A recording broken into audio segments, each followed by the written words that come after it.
You're listening to the Naked Bible Podcast. To support this podcast, go to nakedbiblepodcast.com and click on the support link in the upper right-hand corner. If you're new to the podcast and Dr. Heiser's approach to the Bible, click on New Start Here at nakedbiblepodcast.com. Welcome to the Naked Bible Podcast, episode 281, Exodus 16. I'm the layman, Trey Strickland, and he's the scholar, Dr. Michael Heiser. Hey, Mike, how you doing today? Pretty good. How about you? Yeah, I've been better, but I'm good. I'm good. Right. Actually, by the time this comes out, it's July now, so we're in the thick of summer. So, anything new with you? Hey, we've had like 9 of the last 10 days here have been under 65, which is just really, it's unseasonably cold. So like I had a conference meeting with the people in Florida this week, and they're like, "Yeah, it's 99 here," and I said, "Hey, I built a fire." It's like we just couldn't take the cold anymore.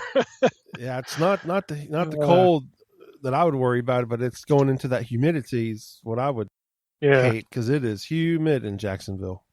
Yeah. Well, I'm going to be there in mid-July, so by the time this airs, I may be there. But we'll get a good dose of it. Yeah, so it is what it is. I grew up on the East Coast, so I know what humidity is, but the kids do not. Yeah, it does wonder for my hair though, so that is one plus.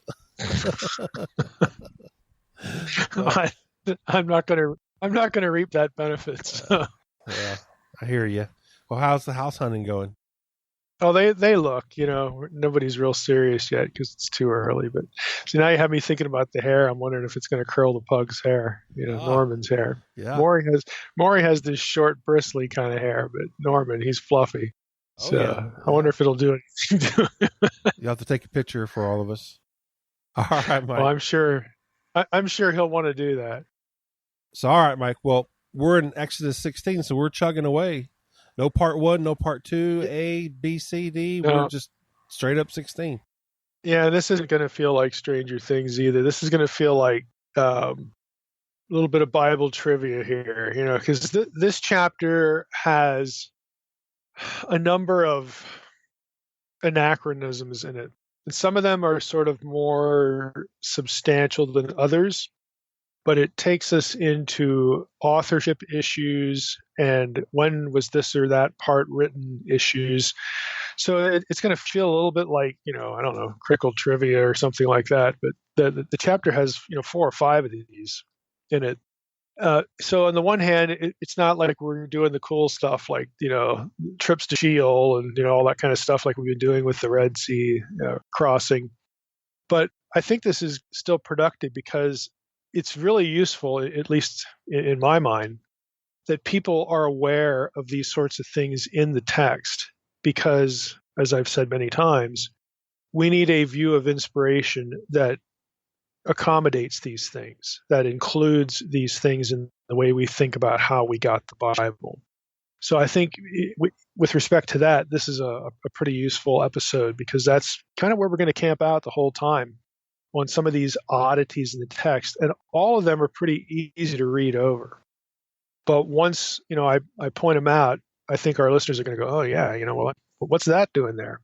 So there's a number of these things, and I do think it's useful, again, to think about these things as they pop up in the text because, academic discussions about how we got Scripture, which, of course, includes the whole, concept of inspiration. The reason why these things are debated and discussed in such detailed, lengthy ways is because of the text itself. So we need a view of inspiration that, going to sound a little goofy, we need a view of inspiration that actually conforms to the biblical text, not some abstract concept that ignores this or is seemingly unaware of these things. So with that said, let's just jump in. So we will go through the whole chapter here, and I'm just going to, read through, and, when we run into things, then we'll hit them when we come to them, and then just stop and discuss them. So the first one's going to come pretty early here. So starting in verse 1, I'm reading ESV. They set out from Elim and all the congregation of the people of Israel came to the wilderness of Sin, which is between Elim and Sinai, on the 15th day of the second month after they had departed from the land of Egypt. And the whole congregation of the people of Israel grumbled against Moses and Aaron in the wilderness.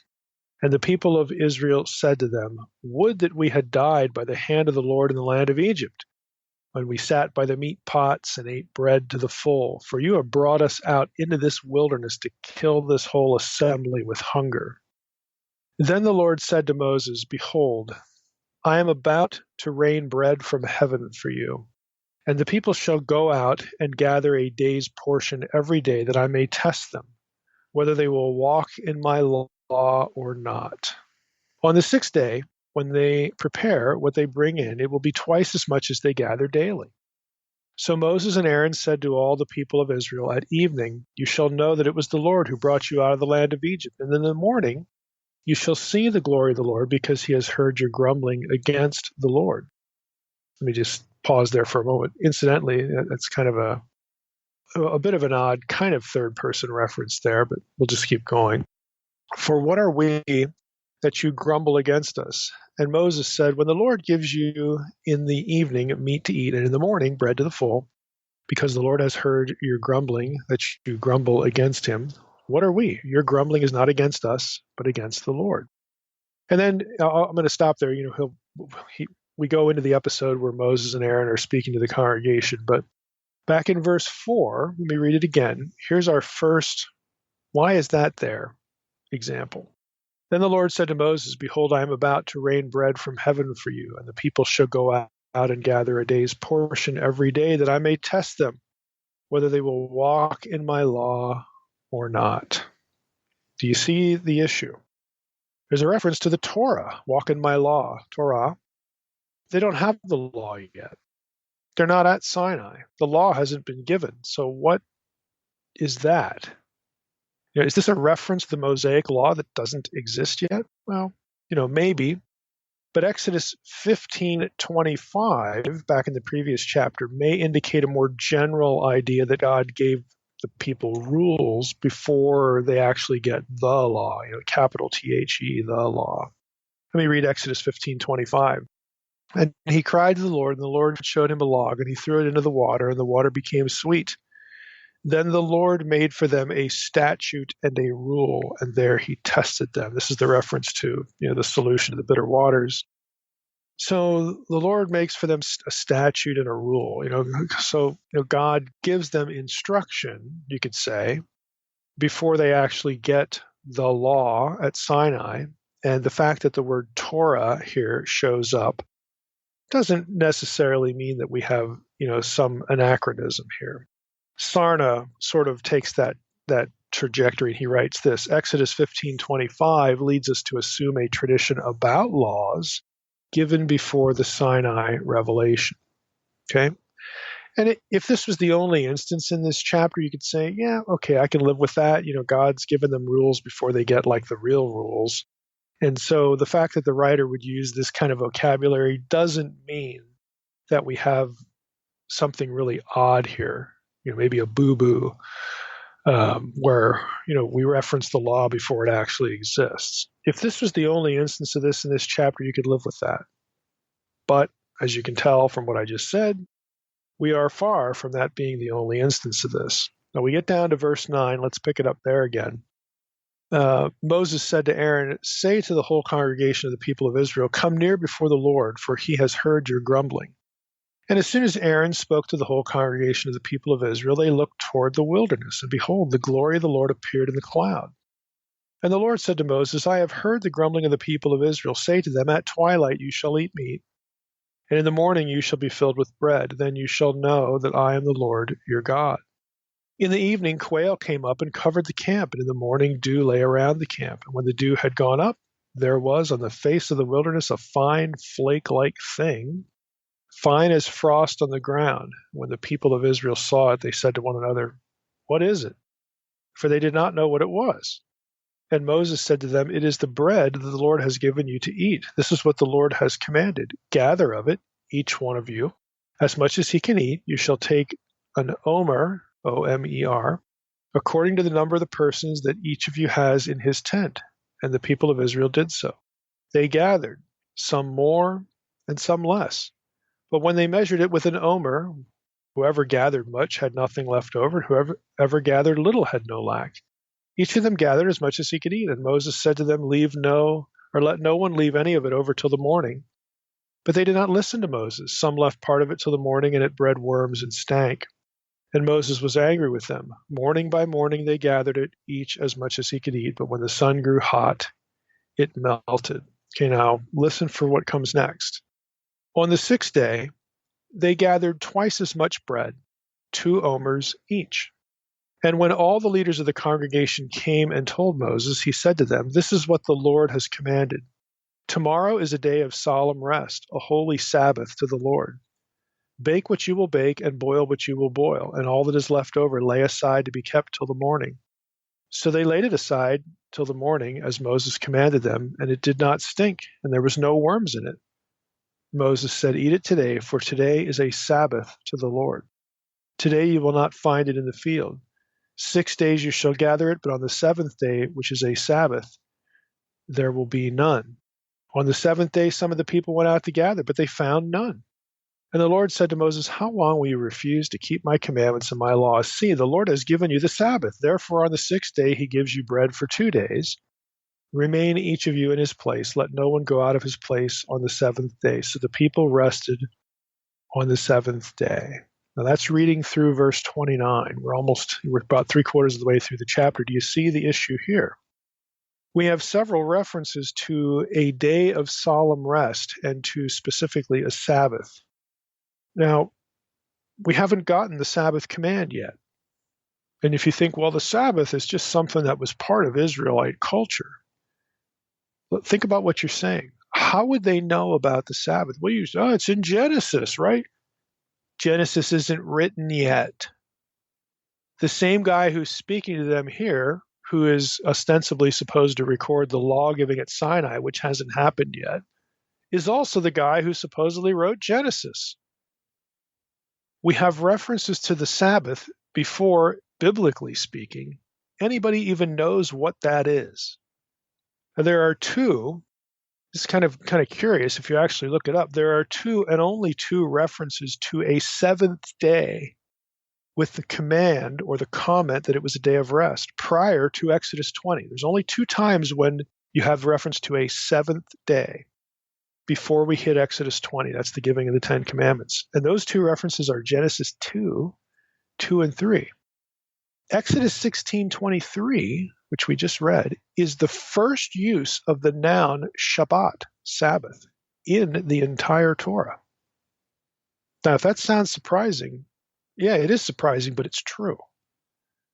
So how would they even know what's going on here? How would the people in real time at the event, if Moses is actually speaking these words to the people in the manna incident, Moses is like, well, this is a Sabbath to the Lord. I would think, because the word Sabbath hasn't been used until this chapter in the entire Torah, even if they had a Torah, they might look at him and go, "What's that? What? Like, we don't know what you're talking about." I mean, you read through it here, and it looks like they should have known this. But how would they? Now, you could make that, some kind of argument here that you could go either way. I mean, you could hit this hard and fast, like this is just a hopeless, anachronistic comment here, and the editor's kind of stupid, or the writer. Or you could massage this in some other way, about how, well, maybe they don't have written revelation, but they could have talked about it. And of course, if you go down that road, you're going to say, well, what started the discussion? Who brought it up? Where would anybody have heard this other than the Torah, which doesn't exist yet? And we haven't even had the Sinai event yet.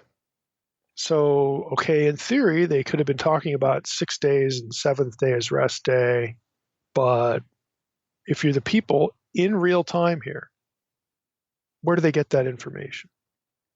Now, obviously, you could say, well, Moses didn't write this. Somebody living later wrote this. Some would argue Moses, either didn't write it and somebody later did, or you could have the possibility for within the Mosaic composition, the Mosaic authorship tradition, you could say, well, Moses didn't write it like the day after it happened. He wrote it like years, decades later, toward the end of his life, after the Sinai event had occurred, and that means they have this law about the Sabbath, and then Moses is writing this down later, and then sort of adding it to the details of what happened. But again, that makes us think about some things as well. If you argue that Moses did write it, but at a later time, sometime after the Sinai event, before he dies, then the wording is post-Sinai, of course, reflecting back on the circumstances of the manna episode. That might sound good, but if you give it some thought, if this got written later, what would Moses have said in real time at the event in regard to the manna? I mean, saying he wrote it later presumes that he only knew about the Sabbath at Sinai, which hasn't happened yet. This approach would mean that when the incident actually did happen, Moses couldn't refer to the Sabbath because he'd never heard of it. So then what would he say about not gathering the manna on the seventh day? If he said nothing, then the after-the-fact approach here has Moses making up details of the story later in his life that weren't actually true in real time. Moses had to give the people some rationale for not gathering on the seventh day. And then he changed whatever he said years later in his life to insert this Sabbath stuff. So this particular strategy for sort of saving or preserving Mosaic authorship at a later time gets kind of convoluted. Now, again, you also can't say that the people should have known from Genesis about the seventh day being a day of rest, because Moses supposedly wrote that too. So they don't have that either. Again, I'm trying to show you how this just this little observation really, again, raises some kind of fundamental questions, or really important questions about, well, what actually happened, and when was it written, and the information in the written version of this, how did that get there? What how did this all come together so that what's written reflects what really happened?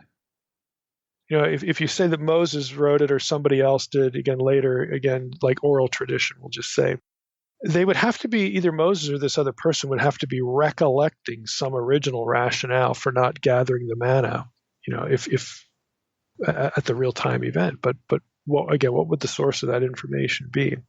It seems to me, again, to have this reflect a real event, you need to assume, and that's the key word here, you need to assume that God told Moses about the Sabbath before we get to Sinai. Now, you could read verse 23 sort of that way. This is what the Lord has commanded.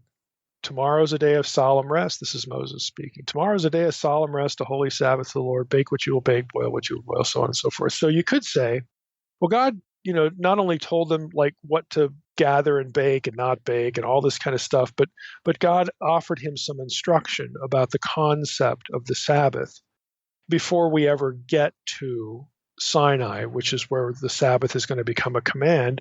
And obviously this is something Moses could have said in real time, that God just told me to do this. And again, we read it and we assume that Moses just knew this information, like because of Genesis. And we never stop to think, well, Moses wrote that too. And he, did that exist? What evidence do we have for that even existing at this time?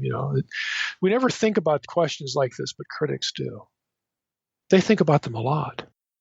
So we'd have to go back to verse 23 and more or less say, God and Moses had a conversation.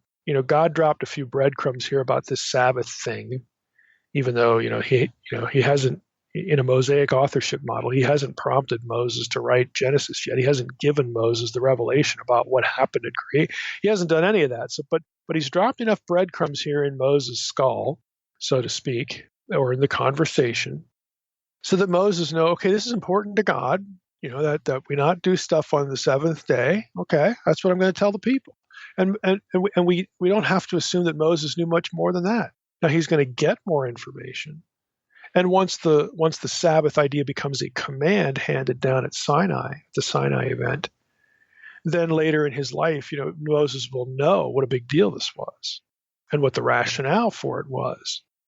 The creation week and all this kind of stuff, but he doesn't know that now. So you could read verse 23 in that way. I mean, it's a bit odd, but there's no rule against reading verse 23 that way. I mean, there's nothing that forbids it.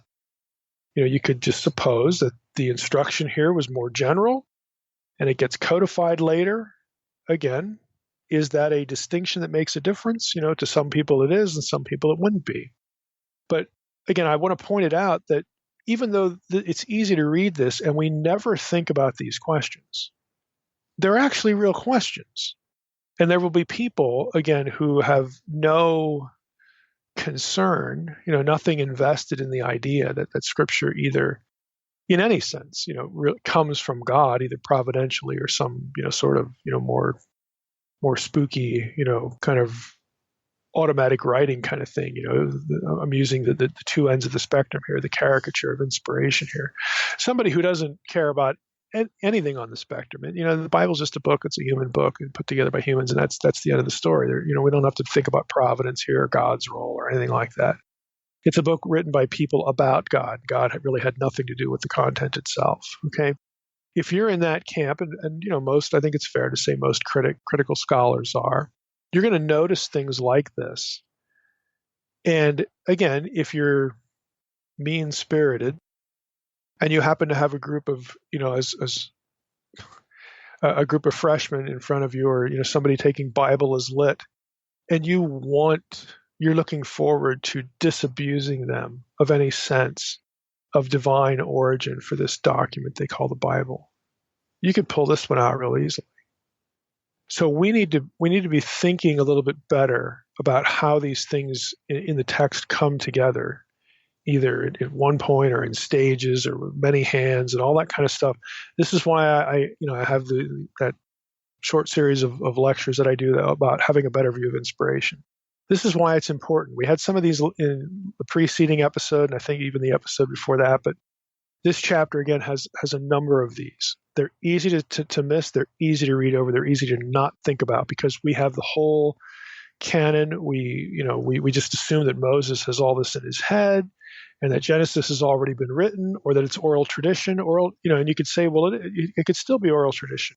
Well, sure, it could be. It's just nothing ever got written down. That's possible. But it's an argument from silence, just like taking verse 23 the way we talked about. That's an argument from silence too. It's possible. We just don't know. But I would say if it is possible, if it is oral tradition, why do the people have the question? I mean, why did it not occur to them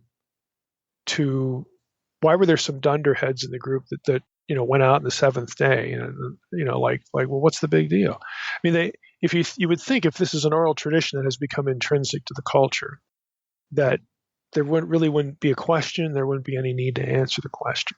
But nevertheless, here we are. So again, they're just things to think about here. The next item that we're going to run into goes beyond sort of mere words that were verbalized at an event, or asking the question what words were verbalized at the event. This one's going to go a bit beyond that and perhaps did not happen. I would say almost of necessity. What's described in Exodus 16 didn't happen when it's described as happening, but did happen later. And so the writer intentionally wants to telegraph some particular point by creating, this is important, the writer himself creates the chronological disconnection. In other words, it's not an error because it's a deliberate literary or theological strategy that was more important to the writer than giving us a play-by-play, blow-by-blow chronology. And that let's just read verses 33 and 34. I stopped at 20. Where did I stop here? Yeah, I stopped at 20. Actually, at verse 30 here. Let's just, verse 30 was, so the people rested on the seventh day. Now here's verse 31. Now the house of Israel called its name, this stuff on the ground, manna. It was like coriander seed, white. The taste of it was like wafers made with honey. Moses said, this is what the Lord has commanded. Let an omer of it be kept throughout your generations so that they may see the bread with which I fed you in the wilderness when I brought you up out of the land of Egypt. Okay? So we're going to talk about manna in a bit after we get through these anachronisms here. But here's the next one, verses 33 and 34. Now listen to this.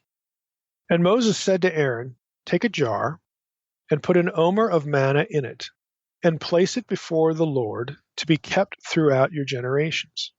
As the Lord commanded Moses, so Aaron placed it before the testimony to be kept. Two phrases there. Let me read the verses again. Moses said to Aaron, take a jar and put an omer of manna in it and place it before the Lord to be kept throughout your generations. As the Lord commanded Moses, so Aaron placed it before the testimony to be kept. So the two phrases are before the Lord and before the testimony. Basically, everybody in biblical scholarship, because you can just more or less look this up, agrees that the testimony here, Hebrew is edut, refers to the Ark of the Covenant. The Ark of the Covenant is in fact sometimes referred to as the Ark of the edut, the Ark of the Testimony. Now, covenant is a different word, barit, okay, Ark of the Covenant, but the Ark of the Covenant is called the Ark of the Testimony as well. And so when the testimony, placing something before the testimony, before the edut is referred to, it's a reference to the Ark of the Covenant. I actually discussed a little, this phrase, this word a little bit in Unseen Realm.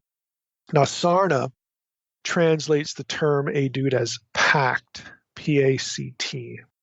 Okay, and he writes this of this verse, but verse 34. The pact, this is an ellipsis for the Ark of the Pact. Again, what we might think of as the Ark of the Testimony in other translations. Sarna says, Hebrew edut is synonymous with barit, covenant, even though they're different words. The ark housed the two tablets of stone on which the Decalogue was inscribed. These are variously designated the tables or the tablets of the pact. The Hebrew is luchot ha-edut, tablets of the edut, of the pact, as in Exodus 31:18 and elsewhere, and also called the tablets of the covenant, luchot ha-barit. Let me just stop there. So what Sarna is saying is, look, when you get the tablets, they're called both things, tablets of the covenant, tablets of the barit, and the tablets of the pact, the tablets of the edut, or the tablets of the testimony. So this is evidence that barit and edut, covenant and testimony, or in Sarna's lingo, pact, are synonymous. They overlap in meaning, and the reference in either case is to the Ark of the Covenant, because that's where the tablets were kept. Okay. Continuing with Sarna, he references Deuteronomy 9 and 11 there as well. Following the revolt of Korah, Aaron's rod was similarly deposited, quote, before the Lord, that is, before the edut, for safekeeping and for an educational purpose, as recounted in Numbers 17, 19, 22, and 25. It's the end of the Sarna quote. So clearly, what we have here is when you have this reference to putting something before the edut, before the testimony, before the pact, whatever this is being deposited. This jar is being put before the Ark of the Covenant. Now, what's the problem? It's a very clear problem. The Ark hasn't been built yet. The Ark had not been built yet. That only comes after they get to Sinai. Its construction is given to us in Exodus 25. And frankly, the whole tabernacle doesn't exist yet.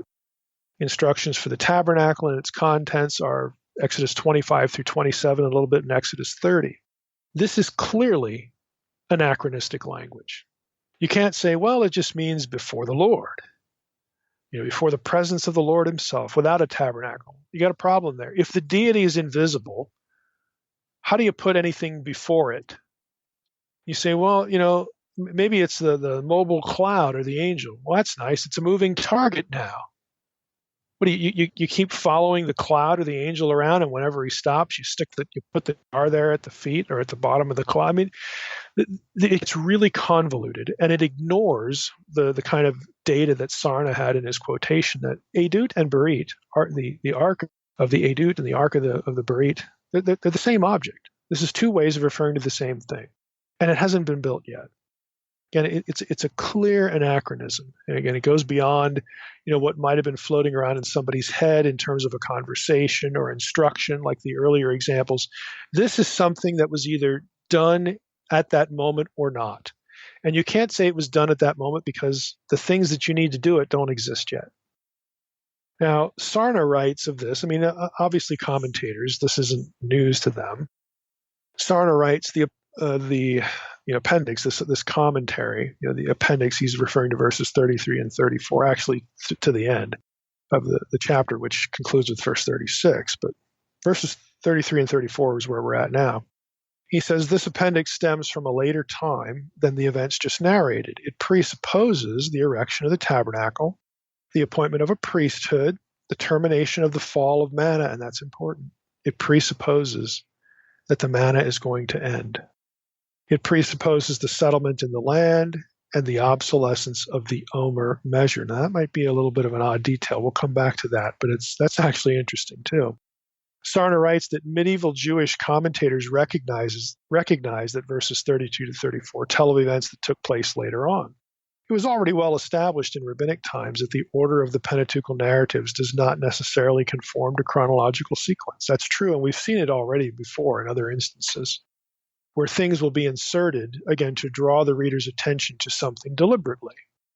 It's not careless, it's not haphazard, it's designed to trigger a thought in the reader at that particular time.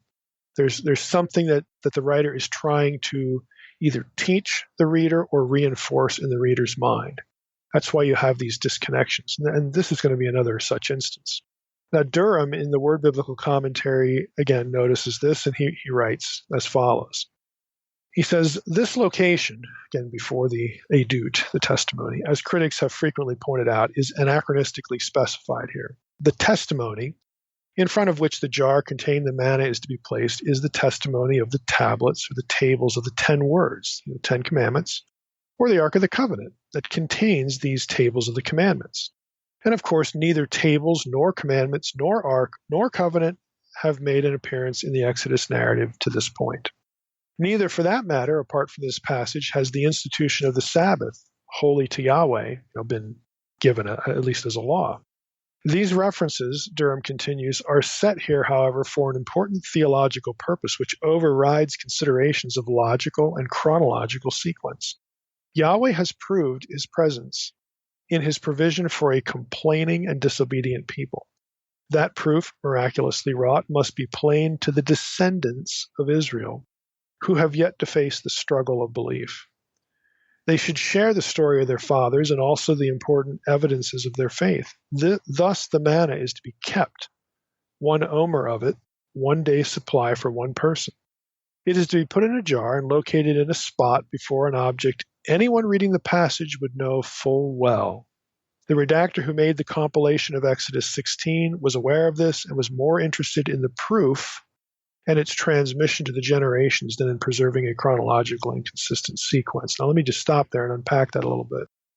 What Durham is saying is whoever, is responsible for the final form of Exodus 16 wants his readers living hundreds, centuries later, hundreds of years later than these events, he wants them to mentally connect this jar with the presence of God who preserved their people during the wilderness, period. And so he does that by associating the jar with the place where the presence of the Lord dwelled, which is the Ark of the Covenant.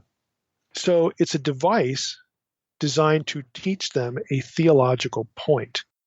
It may or may not actually correspond to an event in real time at the manna episode, and I would say it couldn't, because the ark hasn't been created yet.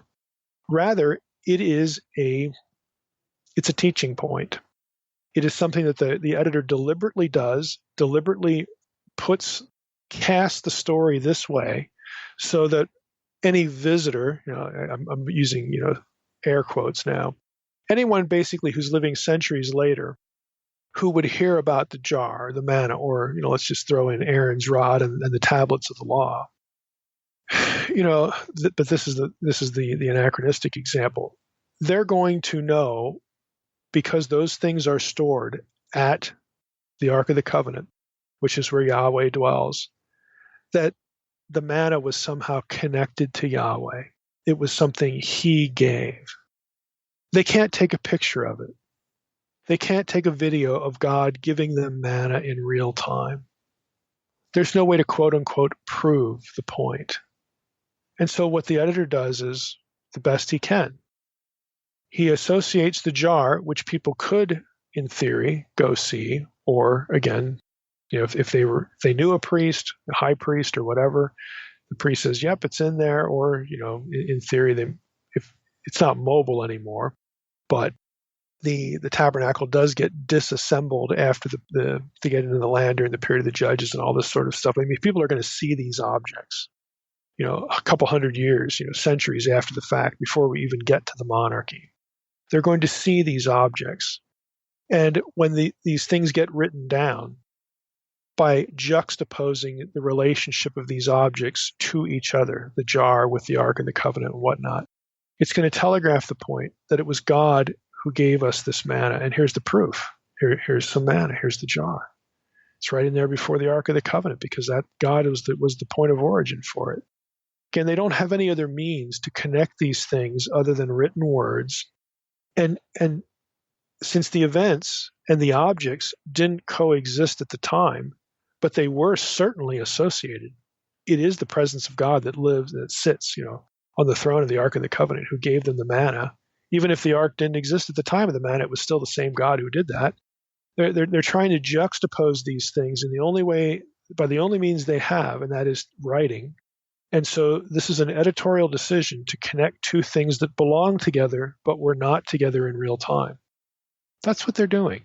That's what the editor's doing here. That's why we have, to us, again, looking back on these things, this is an anachronistic thing in the chapter, but they are nevertheless two things that belong together.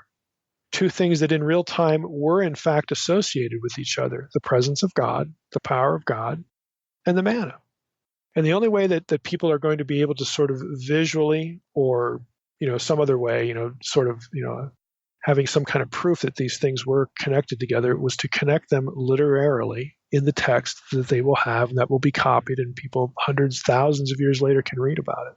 So again, this is a good example of having to put yourself in the shoes of a people, Israelites, that don't have any means other than writing something down to, quote unquote, prove something or preserve a thought, connect two things that belong together, even though, again, in real time, things might not have coexisted. How else are you going to do that?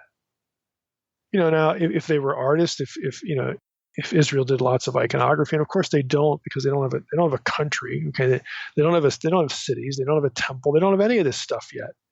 And even in centuries later, in the period of the Judges, they still don't have it. Even when they get a monarchy, they don't have it until Solomon. Okay, it's not like they're building things like the Egyptians and they draw pictures all over the walls. They don't have that. This is what they've got. And so this is a good example of putting yourself in the situation and asking yourself, okay, if I'm the editor, this is my editorial project. I got to finish this chapter of the second book of the Torah here, and I want these things connected. And I'm living at a time where we do have an ark, we do have the temple, and we've got this jar here, and I know the episode, how we got the manna that's in the jar. I know that, but how do I connect these two things? Well, the only way to do that is to just say it. Just put it in the story. Just say it. Because we don't have any real-time movies. Okay? We don't have anything like that. This is why in the Bible you get some of these chronological disconnections. There's just no way around connecting things for readers other than this. And so, are we going to look at that and blame them for something? It's not a boo-boo. It's not an error. It's a technique. It's a means of communication. But we on our modern high horses, well, this isn't the way that we would write history. Well, good for us. Good for us. We have a bigger data pool. We've got things like video and audio, and again, you go back to the whole question, the whole presuppositional question we began the book of Exodus with. If I tasked you with writing a history of your own life, could you do it? Would it conform to your own standards? Okay, get ready to fail, because I'll be a critic on your sources. I know you didn't record in real time all your conversations. I know that you can't go back and find witnesses to events in your life. Even if you could, you don't have those conversations recorded. I can impose your standards on your own recollection of your own life and make it look like you have no idea what you're talking about, dude. I can do that. But we're content to do that with the Bible, at least many people are, and they won't do it to themselves. They won't be consistent because they have an axe to grind. Okay, so yeah, we can get on our high horse here and look at Exodus 16 and somehow poke fun at it or turn it into some mistake or error. It's not a mistake or an error. It is a technique. It's what writers do. It's what they do with the tools at their disposal to accomplish the communicative task that they want to accomplish. That's what it is. So again, see, this is the kind of discussion that historicity ought to be about. But instead, what happens, on the internet, on YouTube, all these sites where people basically talk like they know what they're talking about. Okay, all they can do is find disconnections or anachronisms like this, and then think they've proven something. They don't put much thought into it at all. They don't impose the same standard on themselves. They don't put themselves in the same time period, the same set of circumstances, because that would require thought. That would require work. Okay, it's just easier to grind my axe against this Bible thing, and it is easier to do that. But it's misplaced. It's really inconsistent, actually. Now, there's one more of these. This is kind of interesting. Let's go to verse 35 here. It's verses 35 and 36. The people of Israel ate the manna 40 years, till they came to a habitable land. They ate the manna till they came to the border of the land of Canaan. And then verse 36 in ESV in parentheses, because it's a parenthetical thought. An omer is the 10th part of an ephah. That's how the chapter ends, with this editorial comment about measurement. An omer is the 10th part of an ephah. Look at this. If Moses is writing this, and again, I think you can tell already he's not, how would he know this? How would he know that the people of Israel ate manna 40 years till they came to a habitable land? How did he? He might squeeze that one out because he dies real close to them getting into the land. But they ate the manna till they came to the border of the land of Canaan. When does the manna actually stop? Joshua 5:12 tells us that. Let me read Joshua 5:12. The manna ceased the day after they ate of the produce of the land, and there was no longer manna for the people of Israel, but they ate of the fruit of the land of Canaan that year. Okay, that verse tells us that the manna ended the day after the Passover celebration in the book of Joshua, the first one, at Gilgal, right before the invasion of Jericho. Moses never saw that. He was dead. Okay, again, this isn't a goof on the part of the writer, the editor of Exodus 16. It's deliberate. I mean, he wants us to know. This is obviously added by somebody living later, and he's connecting this thought, again, about the manna to what he's just said really in the previous two verses as well. Now, Carpenter notes here, the writer of this note, at least in verse 35, could have been Moses, his scribes, Joshua, or a later inspired editor of his document. The purpose of recapping the entire 40 years in the wilderness was to emphasize that the manna was a constant food supply for Israel throughout the wilderness period. Israel could rely on her God to supply her daily needs. God's care never ceased, although the Israelites rebelled against him many times. In a barren desert, God supplied his people with food during a time when a significant amount of time was spent murmuring and rebelling against Yahweh and his chosen leaders. However, this wilderness period becomes at the same time a picture of Israel's glorious past to some writers. For Israel was never more cared for than during this time of great vulnerability and need. It was Israel's childhood when God was forming them into a people. Sarna adds about verse 36, the omer, now catch this little editorial measurement comment. The omer is a measure, or as a measure, never recurs in the Bible outside Exodus 16. This is the only place it's mentioned, the word omer. The note is needed here because the omer became obsolete and unintelligible to later generations of Israelites. A tenth of an ephah is otherwise termed isaron in the Hebrew Bible. The ephah, a word of Egyptian origin, was a dry measure frequently mentioned in the Bible. This is clearly an editorial comment by someone living after the fact, well after the fact. So this little throwaway thing about defining what an omer is, if this was written by someone near the events, they wouldn't have to do that. But since this unit of measurement falls out of use and is never used again in the Hebrew Bible, somebody, again, working the chapter later on, realizes that and says, nobody's going to know what an omer is. Better tell them. Footnote, end of chapter. An omer is the 10th part of an ephah. Oh, okay, I got it now. Again, this is the kind of thing you run into in Scripture. This is an obvious editorial hand. It's obvious that this material is written, later after the fact. And of course, if you connect it, as Joshua 5:12 does, to the Passover at Gilgal, which Moses never saw. Again, this can't be Mosaic hand. These last few verses at the end here. So again, what we're trying to do here is just to, we're trying to point these out so that you aren't duped. On one hand, you're not duped into taking a view of Mosaic authorship, which some people will marry to inspiration itself. Okay, I don't want you to be duped into taking a view of Mosaic authorship that is indefensible and easily overturned and assaulted. The sorts of simplistic things you hear over the pulpit in many cases in this regard are not helpful. They can actually set listeners up as easy targets for critical zealots online, militant atheists that have a video camera and now they're scholars. It's easy to hear simplistic things about the text that just don't conform to the reality of the text. And then when your people, or when you yourself or somebody runs into these things online, they're like paralyzed. Oh, what do I do? My pastor said this. I was always taught that. Well, maybe it was too simplistic of an approach. Maybe the problem isn't the Bible. Maybe the problem is that we need to think better about the Bible. Okay, so that's the one. Again, one of the reasons why I bring these things up. I don't want you to be duped. I don't want you to be led astray and junk the faith because of Exodus 16:36. Some later hand put something in about it, what an omer was. Oh, I can't believe in inspiration now because Moses didn't write. It's just ridiculous. I mean, you might be laughing now, but I get emails where people tell me their stories. And, I was a Christian until, or I left the faith because of, and it's some of the dumbest stuff I've ever heard.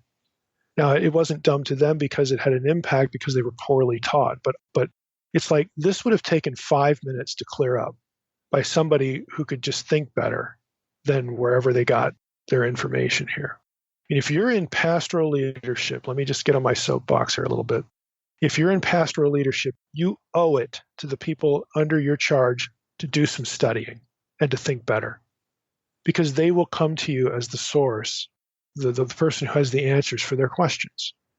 And if you don't have it, again, where are they going to go? They're going to go to Middle Earth. Okay, they're going to go out to YouTube and Google and the internet, and Lord only knows truly what they're going to find there. You owe it to them. So what can I say? Maybe I'm a little too sensitive to this because I do get those emails, but this is the kind of thing I want to address here. Now, the rest of the episode, this won't take too much time. I want to talk about the manna because there's actually something interesting here going on that might make somebody wonder about what in the world's going on in the text. There's a basic question stemming from Exodus 16:15. So let me go back there. I'm going to read you the verse again. I'll go back to verse 13. In the evening, quail came up and covered the camp, and in the morning dew lay around the camp. And when the dew had gone up, there was on the face of the wilderness a fine flake-like thing, fine as frost on the ground. Here's verse 15. When the people of Israel saw it, they said to one another, what is it? In Hebrew, it's manhu, for they did not know what it was. Moses said to them, well, this is the bread that the Lord has given you to eat. Now, ESV has a little footnote next to what is it? And this is kind of telling. The footnote says this, or it is manna, Hebrew manhu. You say, well, what? That doesn't really mean anything to me. Well, if you know a little bit of Hebrew, you should know that the word for what in Hebrew is not M-A-N. It's not man, it's mah. The text should say mahu. That would literally mean, what is it?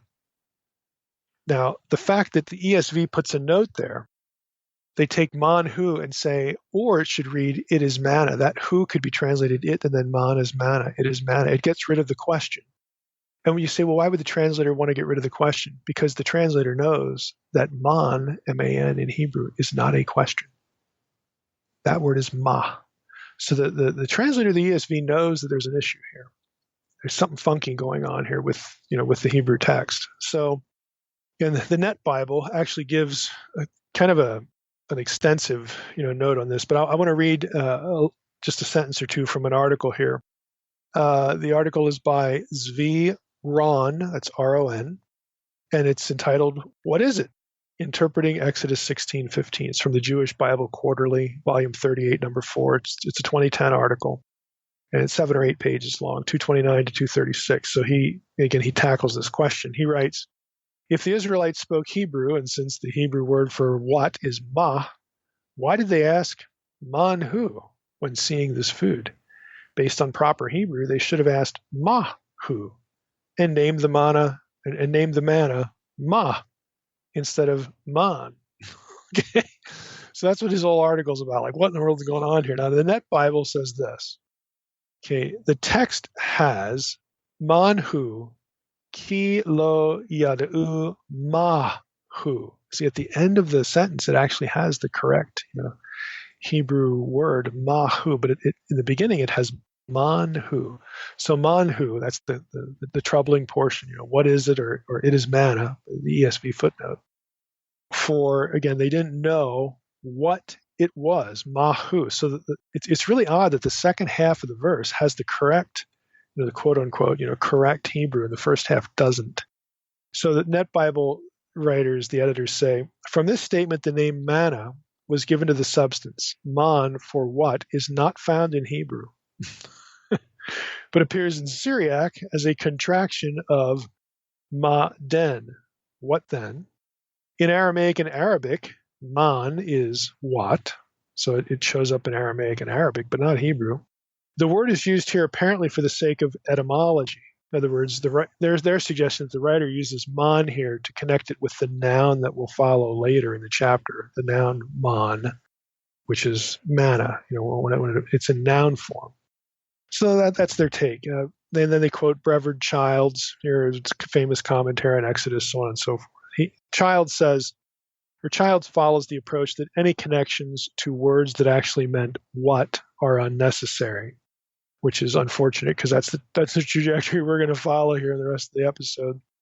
Because Childs thinks it's a play on the name, it's a play on words, whatever it may have been, and therefore related only by sound to the term being explained. This, however, presumes, this is the Net Bible editor now, presumes that a substance was known prior to this account, a point that Deuteronomy does not seem to allow.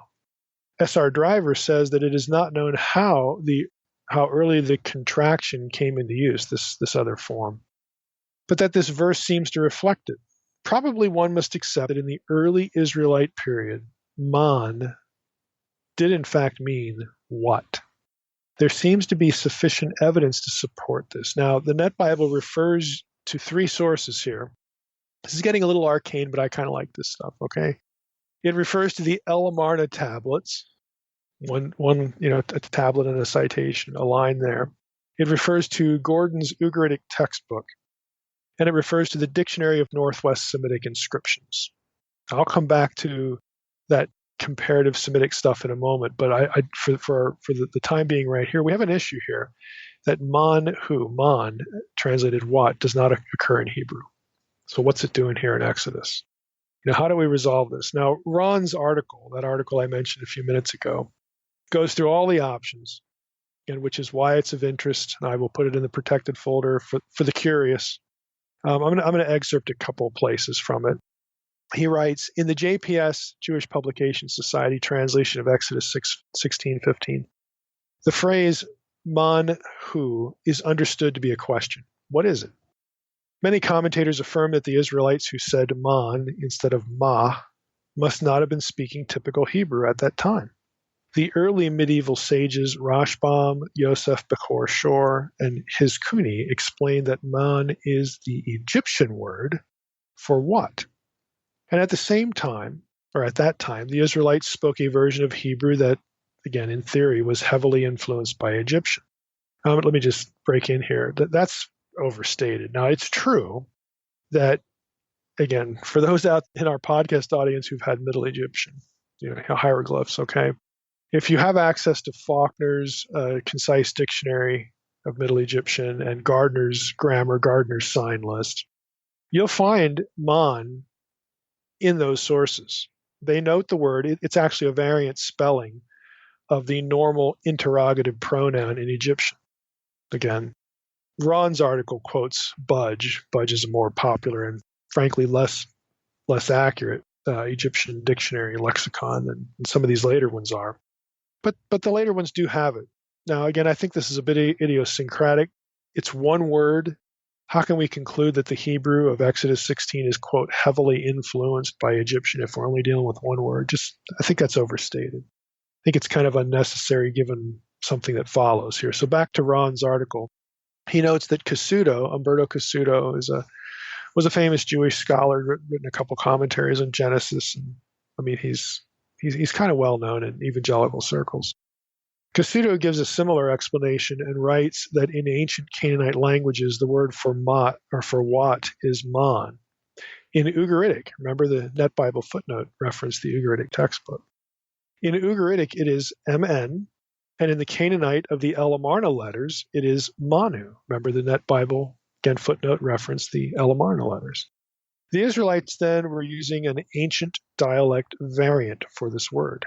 Currid, who we've quoted a number of times in this series of episodes, Currid prefers this view as well. He says, Man is an ancient dialect variant found in Canaanite literature, such as in the text at Ugarit, end of quote. And that's all true. I'm sitting here, I have the Dictionary of Northwest Semitic Inscriptions open on my laptop here, and there's lots of occurrences of man, in Northwest Semitic languages. You don't get any in epigraphic Hebrew, but all of these languages are related. So in theory, the Hebrews, early Hebrew speakers, could have had this pronoun and this noun as well. I mean, that is very possible. So again, this is what we're dealing with. We don't have any specific examples, but it's very possible. Aramaic and Syriac, these are later, but again, they're in the Semitic family. They have words like man and manna that can mean what. And some scholars will take the Aramaic information, manna, and then they'll go to the early chapters of Daniel where the verb manna, to appoint or something like that, to provide, is used for the food prepared for Daniel. Now, it's not the noun for the food, okay, but this verb is used in what is prepared for Daniel and his companions to eat. And so they go to Daniel and they reason that, well, maybe a later writer or editor borrowed the term to create a pun, with the food itself and the question of what was it and all that kind of stuff. That's possible too. It's very possible. There's another explanation offered by Ron's article, and this gets us into what many of you are probably thinking about the manna, like these naturalistic explanations. So Ron's article covers this ground too. He writes, the Judaic Press translation renders the phrase manhu as a declaration, not a question. Okay, so he first referred to the JPS translation. Now he's dealing with another translation. So there are Jewish translations out there that take it a different way. When the children of Israel saw it, they said to one another, it is manna. Okay, so it's not a question, it's a statement. And the ESV had this in a footnote. For they did not know what it was. Accordingly, the Israelites named what they saw, man, because it looked like, this is from Ron's article, because it looked like Tamarix manifera, a sticky sweet substance excreted by scaly insects that feed on the sap of the tarfa tree, a kind of tamarisk, the biblical eshel. This substance contains glucose and protein and has been collected for generations by the Bedouin, who call it man. In many ways, this substance is similar to the biblical manna. It melts in the sun, hardens into white granules, and it can be used as a substitute for honey. It was well known in the ancient world and is mentioned by Josephus, who wrote, quote, it is a mainstay to dwellers in these parts against their dearth of other provisions, unquote. Now, Ron puts that out, say, hey, the Bedouin have this thing called man too. and it's this stuff secreted by insects, okay?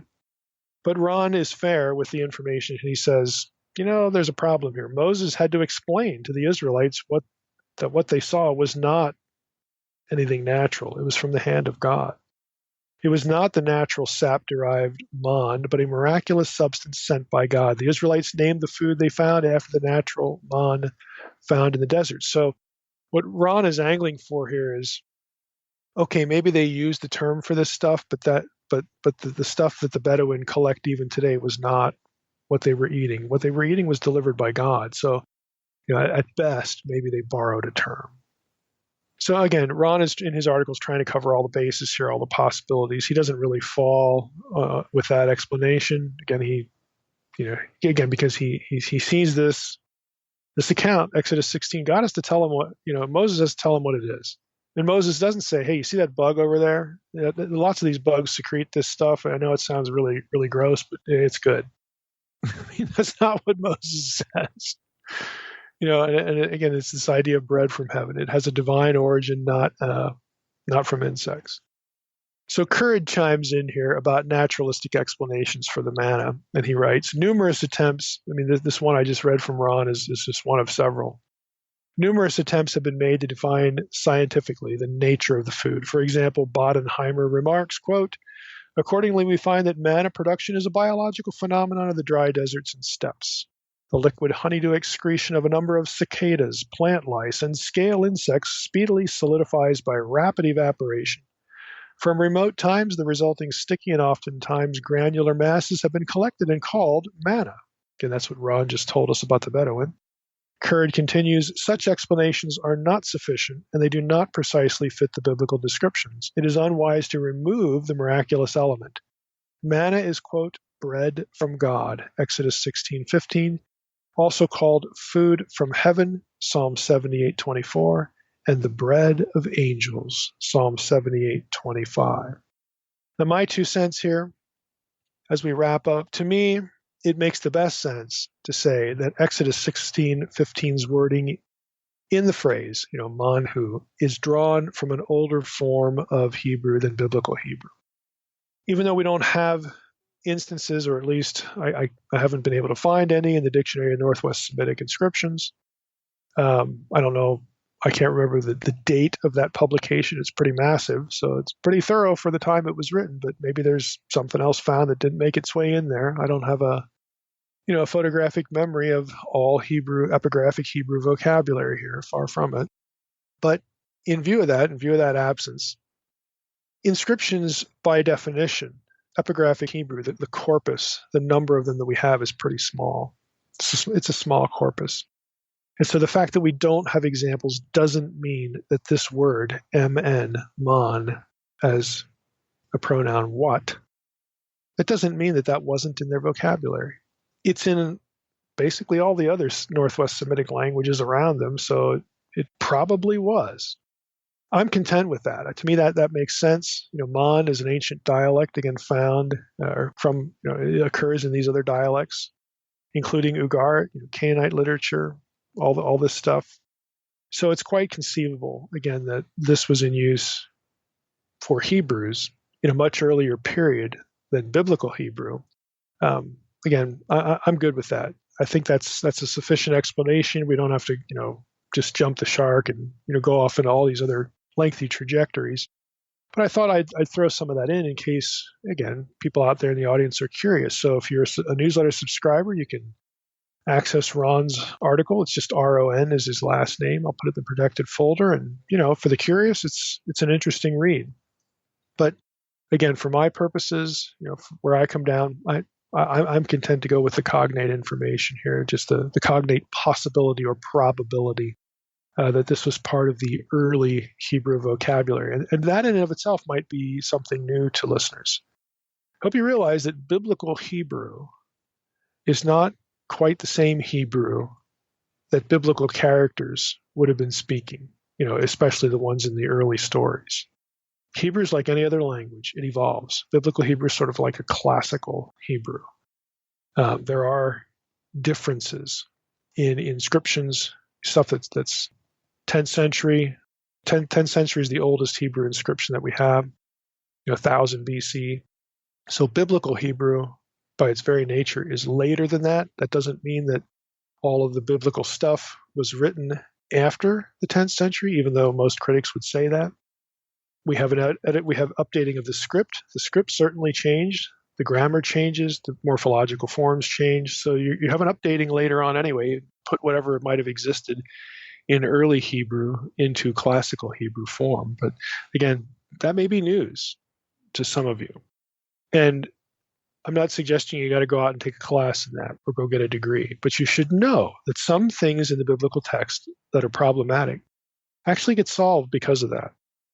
These older forms. And I'm not speaking here specifically of Exodus 16:15. There are other things as well where this pops up in the biblical text. And if you know, oh, that's just an older form of this or that particle or something like, oh, okay, I got it. It's not a problem here. It just is what it is. And either ascribe, when they were updating, again, the form of the language for the Torah, either left it in, didn't care, missed it, whatever. It's intelligible to someone who knows the language from a native perspective, as the scribes did, but maybe not to us unless you go out and get graduate degrees and this kind of thing. So anyway, with that, we'll wrap up. Again, this is a bit more of a curiosity trail in Exodus 16, not the good divine counsel kind of stuff that we have been looking at in earlier episodes. But nevertheless, I still think that the information is important. And again, just again, to jog us into the realization that we need to think well about how we got this thing we call the Bible. Well, you answered my questions there at the end as far as how old the oldest Hebrew we have. You said it was 1000 BC, dates back. What's the chance of us finding anything older than that? Well, I think it's reasonable. I mean, it's it's probably less reasonable in something like Egypt because their civilization was so old and they go around and they build things and the pharaohs say, write great stuff about me everywhere. I mean, there's just more of it to find, but that doesn't mean that, other examples out there aren't waiting to be discovered. There's certainly no barrier. There's no necessary time barrier to anything like that. So I wouldn't be shocked. Do you know off the top of your head what the oldest script, I don't even know what you call it, we found is, or the story behind that? Well, it depends if you want to lump the Gezer calendar in here, which some older sources will say it's Hebrew. It's probably not Hebrew. Some think of it kind of as a hybrid, but it was used it's found at Gezer. Okay, so whoever produced it, and again, there are things about it that dialectically don't work with epigraphic Hebrew. But regardless of that, they're using it at Gezer so they could read it. So what it shows is that Hebrews, people, that's just an agrarian calendar. So it's not like a big military or scribal. You don't need a trained scribe to produce this thing. It's just something you'd use to plant and sow and reap and all that. They could read. Okay, they could do stuff like that as far back as 1000 BC. So it's still worthwhile as evidence, even if there are niggly problems of it. That is it true Hebrew or not? Is it a hybrid of something else? Who wrote this? It doesn't really matter for what we're talking about. It was used. They could read it, they could produce it, understand it. So it's that typically gets the nod. Yeah, it's fascinating stuff. I like that stuff. All right. Well, chapter 17, on to chapter 17 next week. Can you give us a brief glimpse of what we're going to tackle? Oh boy, I really haven't looked that far ahead. I'm still trying to decide. I mean, I think what we see, 17 is not that long. So I think, yes, we will cover 17 because I don't want to jump into 18. Because we need to spend a little bit of time there. But then, do I need to do that? Because we actually talked about Exodus 18 when I did that episode, if you remember, on Jesus' use of Psalm 82 in John chapter 10. Because Exodus 18 is the chapter that people go to justify the idea that the Elohim of Psalm 82 are just the Jewish leadership. And so we did a whole episode on that, pointing out the fact that, hey, the elders from Exodus 18 are never called Elohim. Look at that, And so where do we get this idea? But we probably ought to just do the chapter anyway and just talk about Jewish eldership.